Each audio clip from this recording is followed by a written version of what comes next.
Okay, in this tutorial, we're going to do something similar to what we did in the last tutorial with the paint deformations, but what we're going to do this time is use a true deforming map or a deformation map. That's going to be done over in Photoshop. We're going to get a very similar result. In fact, you can't tell the difference by the time everything's done.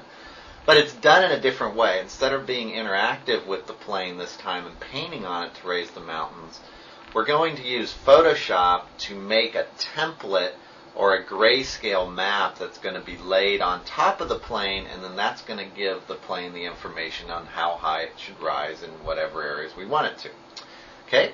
The first thing that we're going to do, I'll show you an example of this first, and then we'll go back in and create the Photoshop template, because some of you could probably figure this out on your own. So the first step we need to do is make a plane, same thing as we did before, and usually yours would be at 4 and 4. Mine's still set from the last one. You would set the length segments at 150 and 150, just because that worked well for us last time, so we'll go with it again. And there's our plane. I'm going to go ahead and color this something similar to what I colored the other one, and I'm going to get rid of the G, and I'm going to maximize my viewport so that I can see what's going on. So similar to what we did last time. I'm going to go under Modify and convert this to an Edit Poly. And again, if we go to Edged Faces, you can see all those subdivide faces. I'm going to turn that off. Under Edit Poly, next I'm going to add a displacement map or modifier, which is where I'm going to put the displacement map. It's called Displace, and that's what your stack should look like. You'll see nothing really happened over here. And then I'm going to go get a bitmap that just happens to work well for a displacement map. Now I made this one earlier. I'm going to go through in the rest of this tutorial and show you how to make this map. So if all this makes sense to you, you'll know what to do and you can get started. And if you don't know how to make the displacement map, that's where I'll continue on. So I'm going to hit Open. You'll see that my map shows up under Bitmap. If you want to remove the bitmap and do another bitmap, it's this one. And now I need to bump the strength up, and as I raise this strength up, what you're going to see is that map that I applied. You can see here comes my landscape growing into place. There we go, that's pretty good. You see there's my landscape. I'm going to make it a little bit higher. Don't worry about the spiky parts right now. There's my landscape. And you can map it in any different way you want, but for the most part, that's what's going to work, is just what I did there. Now, I need to put a relax modifier on top of this to get rid of those spiky parts. Those spiky parts are where the contrast between the white and the dark, relax modifier, the light and the dark is too much and it's displacing too much. So we've used relax before, and I'm just going to bump the relax value up, and you'll see it'll kind of melt everything down. And then under iterations, I'm going to bump the iterations up a little bit. In my case, 3 seems to work good. And now I end up with my little landscape.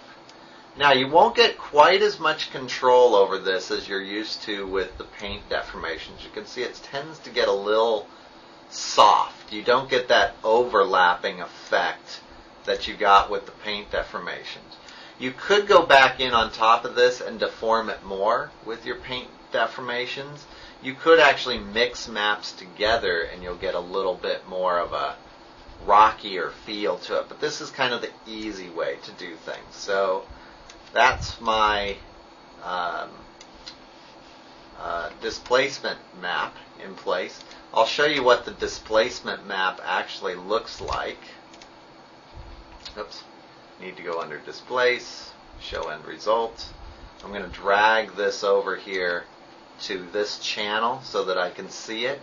And here's what it actually looks like. And if I rotate this into place here, you'll see that it matches up pretty well with what I got. So I'm going to zoom out just so you can see what it really looks like.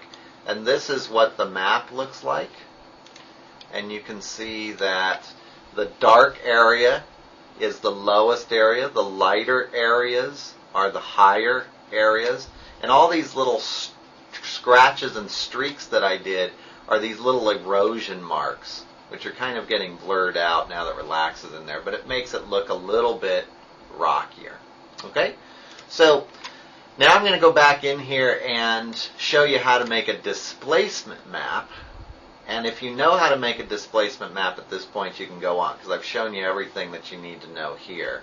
I'm going to take off the Relax modifier and my Displace modifier here and start with a new scene. I'm going to hop over to Photoshop now. Okay, so in Photoshop, to make the map that raises that ground up, you have to go to New. We want a really big image. The bigger the image, the tighter your landscape will look. So I'm going to do 2048 by 2048 pixels. Don't pick inches or you'll crash the computer. It's pixels and 72 dots per inch. You can make it either grayscale or whatever you want, but grayscale is all we really need right now. I'll hit OK. Big image. And I'm going to use the paintbrush. I'm also using my Wacom tablet, which allows me to use pressure sensitivity. So that's a good thing. If you're using the mouse, you can use this opacity setting and change the setting as you move along from like 20 to 80%, and that'll allow you to simulate what the Wacom tablet does, which is as I push lighter and harder, I get more of a color flow. So again, I'm using a Wacom tablet. You can use the mouse, or you can check out a Wacom tablet from the cage if you'd like. Okay, all I need to do is I need to make everything that I want to be high up, like the tops of the mountains, will be white. Everything that's going to be low is going to be black. So the first thing I'm going to do is fill my scene with black, and I'll start at 0 altitude. And just assume, we'll just start there. I also am going to assume that this area right here is where my tank's going to be, so I'm going to have mountains going all the way around these edges. Okay? Paintbrush, I'm going to go pick a fuzzy brush, like one that is, just missed it, something like this, that when you put it on the, where'd it go, stroke thumbnail settings, you can see what it's going to look like. And I want one that fades at the edges but is not pinched in together like this. I want one that, whoops, just missed it. There we go, like this one here. And I'm using the square brackets, which are right up next to the backspace button on your keyboard, to make my brush bigger and smaller. If you can't see the circle that outlines your brush, you need to go to Edit, Preferences, Display and Cursors, and you need to make sure that normal brush tip is selected, this one here, and that will give you, here's what the standard looks like, precise. Normal brush tip gives you the size of the brush. You need to see the size of the brush or you're always going to be working blind. Okay? So I'm all set here. Now, I don't want to just use white. I'm going to use levels of gray. In this case, I have a very dark gray, and I'm just going to kind of scrub in some of these areas, and then I'm going to keep going up to a little bit lighter gray as I raise the mountains up. There's other ways of doing this that will work. You can see I'm kind of overlapping some areas here. But I like to do it this way. This allows me to kind of build the mountains up a little bit. And at some point here, I'm going to need to go to a smaller brush. I think I'll do that now. So square brackets up by the backspace tool. I'm going to push them until I get a smaller brush. And we'll just kind of start to overlap. Don't worry if it's all squiggly. It's not going to matter. And you can come back down in here with some of your painting. Don't really like that so much. I'm going to go back to black and erase out basically some of these areas. So now I'm just kind of coming back in with black, and I'm just kind of molding this. The more areas you have with contrast, the more rocky it will look. So you can see I'm kind of cutting back into some of these areas with the black. And the smaller the brush size you get down to, the more detail that you'll end up with. So I'm kind of cutting into these areas now, and that's going to give me a little bit more of a rocky look to these when they're all done, because I'm getting more contrast. So they're not going to be these little blobby mounds. They're going to be mountains. Okay, I'm going to go back up to my coloring here, and I'm going to go back to adding some detail. Now I'm pretty much just scribbling in the white so that the highest areas are just kind of random. There we go. And I'm going all the way up to white. Don't get too precise. I'll show you how to get precise with the height here in a second. Really, we're just adding some detail. Again, I'm going to go back down to kind of a gray here, and I'm just going to cut into some of these areas that I think are going to be a little bit too high, and just kind of dull them down a bit and go down to black. And now I'm going to really smooth all this out by going to a big brush.